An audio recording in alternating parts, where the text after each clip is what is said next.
Senhoras e senhores, boa tarde.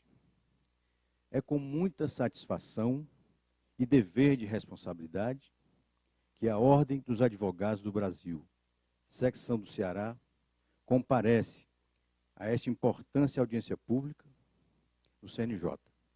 De logo, parabenizamos a iniciativa desta Casa que, através da conjugação de seus esforços e da Portaria 115/2013, instituiu o grupo de trabalho que dá andamento aos estudos da política nacional de priorização do primeiro grau de jurisdição.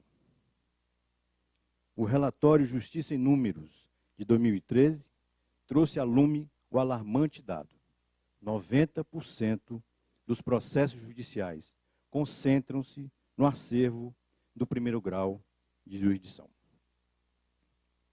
Esta distorção sistêmica é que norteia as providências institucionais deste Conselho, traduzidas nas propostas constantes do relatório final do grupo de trabalho.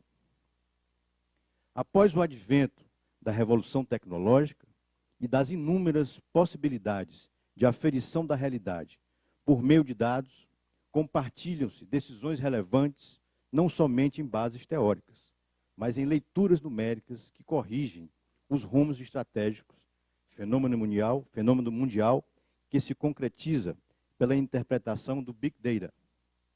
A OAB do Ceará, por sua diretoria, o presidente Valdetário Andrade Monteiro, este orador que ocupa a vice-presidência, Jardson Cruz na Secretaria-Geral, Roberta Vasques na Secretaria Adjunta e Marcelo Mota na Tesouraria, convivemos, sob o viés institucional, com a pulsão da máquina judiciária que apresenta mais dificuldades, a Justiça da região Nordeste.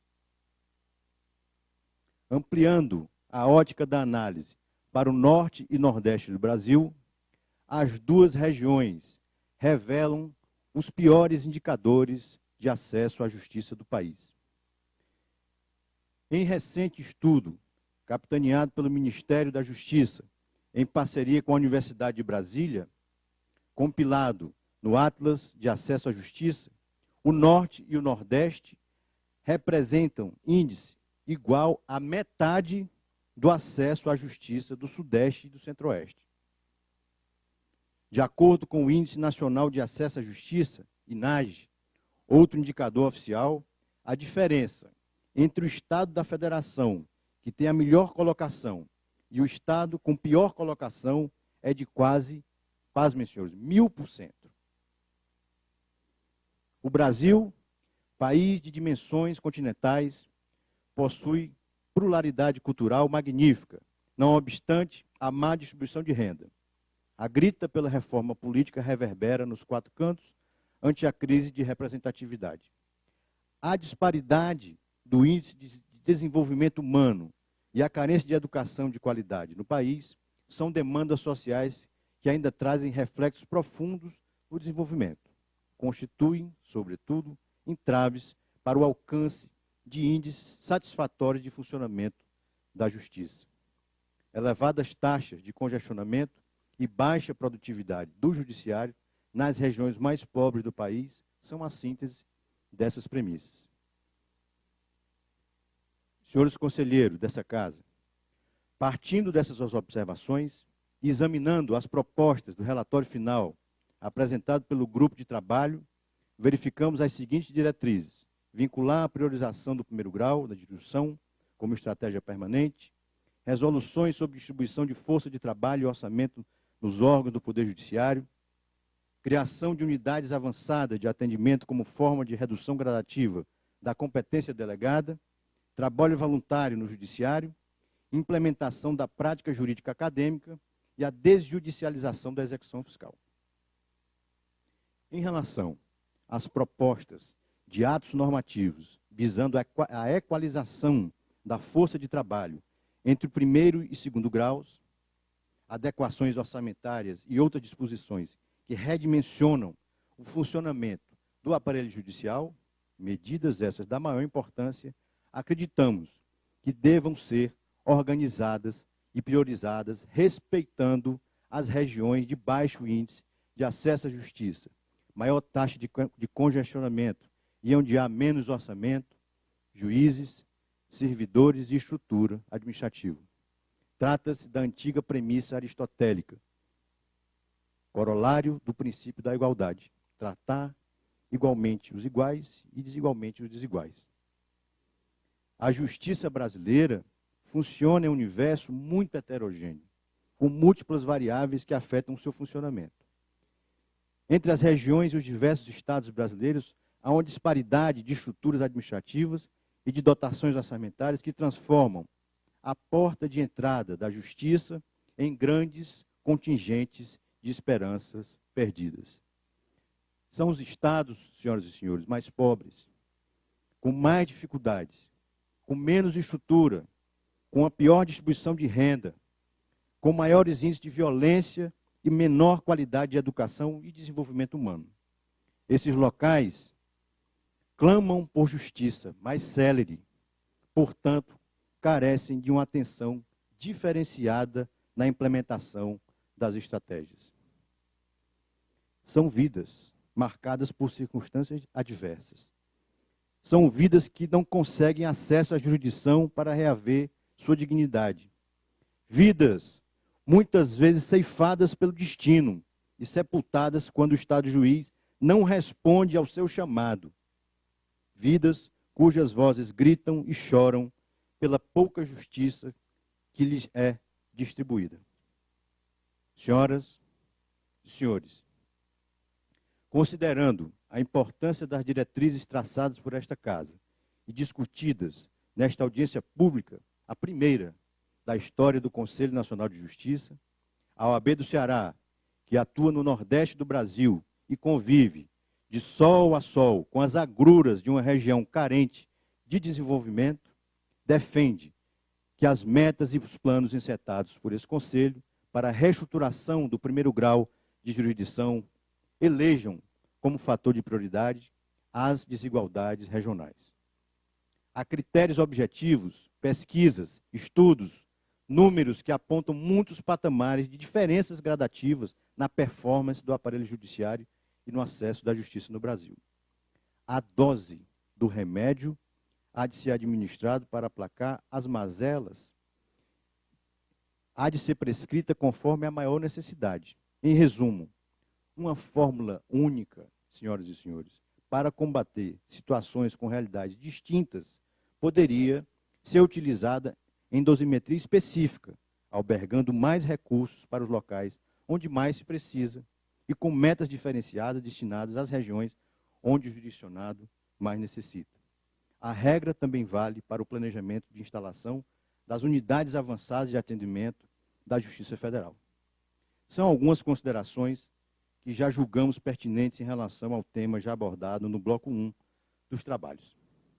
Sobre o tema deste bloco 2, senhoras e senhores, a desjudicialização das execuções fiscais é medida que implica grande impacto no acervo de processo do judiciário brasileiro. Destacamos alguns questionamentos.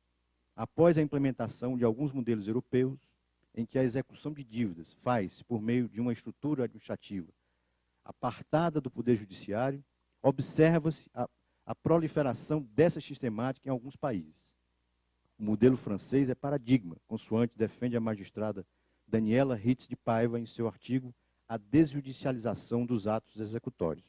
Cumpre destacar o trâmite dos processos de lei número 2412/2007 e 5080/2009, que tratam sobre a matéria. De fato, a possibilidade de se deslocar parte de 1/3 de todo o conjunto de processos em curso na justiça brasileira, que são as execuções fiscais, desenha uma paisagem de esperança para a desobstrução da justiça. A cautela, ao nosso sentir, reside nos eventuais abusos das fazendas públicas, acaso sejam elas mesmas as responsáveis pelos processos administrativos nas formas preconizadas dos projetos de lei em andamento. É a estrutura diversa de alguns modelos europeus, em que há outros agentes administrativos incumbidos de realizar as execuções, normalmente o modelo francês, com a figura do huissier de justice, que são profissionais liberais e auxiliares da justiça. São De fato, superpoderes que, uma vez conferidos ao Executivo, possibilitariam o acesso a cadastros de bens diferenciados e a hipótese de expropriação pela via administrativa. A superreceita torna-se mais autônoma em um país de elevadíssima carga tributária, onde o apetite voraz de arrecadar faz parte da cultura política administrativa. Mesmo com elevados tributos, a contraprestação do Estado não satisfaz direitos mais básicos. Não obstante os aspectos atinentes ao fisco, desobstruir a justiça é medida saudável para o organismo judicante e para a sociedade. Deslocar os procedimentos preparatórios da execução, entregando apenas o litígio ao judiciário, é uma excelente providência. A edição da Lei 11.441, que possibilitou a realização de separação e divórcio consensuais, em alguns casos, pelos cartórios, configurou importante medida de desobstrução das varas de família. Outros temas de jurisdição voluntária também podem ser deslocados do sistema judiciário, como as matérias de registros públicos e outros. Senhoras e senhores, conselheiros do CNJ, com a desjudicialização da execução fiscal e sua organização em outras estruturas, a eficiência da arrecadação dos valores do fisco em dívida ativa tende a ter um incremento considerável. A medida poderia até, salvo alguma ingenuidade minha, aplacar as elevações dos tributos. Quando há uma melhoria expressiva na receita, surge a possibilidade de estruturação de índices mais baixos de arrecadação tributária, com a política fiscal mais eficaz, trazendo um alento à economia brasileira, tornando-a mais competitiva em esfera internacional. Por fim, para utilizar corretamente o meu tempo, são de grande relevância as providências formuladas e o esforço a de ter a colaboração das instituições que atuam diretamente no sistema de justiça desse país. Outros assuntos urgentes necessitam tratamento em outras reuniões similares, quais sejam a vedação da cessão de servidores municipais para atuarem na Secretaria das Varas, comprometendo a autonomia dos juízes. O aumento do mandato dos presidentes de tribunais de 2 para 3 anos, tempo hábil para que possam realizar intervenções mais efetivas na organização judiciária. O fim do famigerado pagamento de precatórios na forma atual. A incorporação da Justiça Militar pela Justiça Federal. A criminalização das ofensas às prerrogativas profissionais dos advogados e outros temas de relevo. Agradecemos às senhoras e senhores a oportunidade, cumprimentando-os cordialmente, invocando para finalizar esta oração o adágio de Rui Barbosa. Mas justiça atrasada não é justiça, senão injustiça, qualificada e manifesta. Porque a dilação ilegal nas mãos do julgador contraria o direito escrito das partes. E assim as lesa no patrimônio, honra e liberdade. Não sejais, pois, desses magistrados nas mãos de quem os autos penam, como as almas do purgatório. Senhoras e senhores, muito obrigado.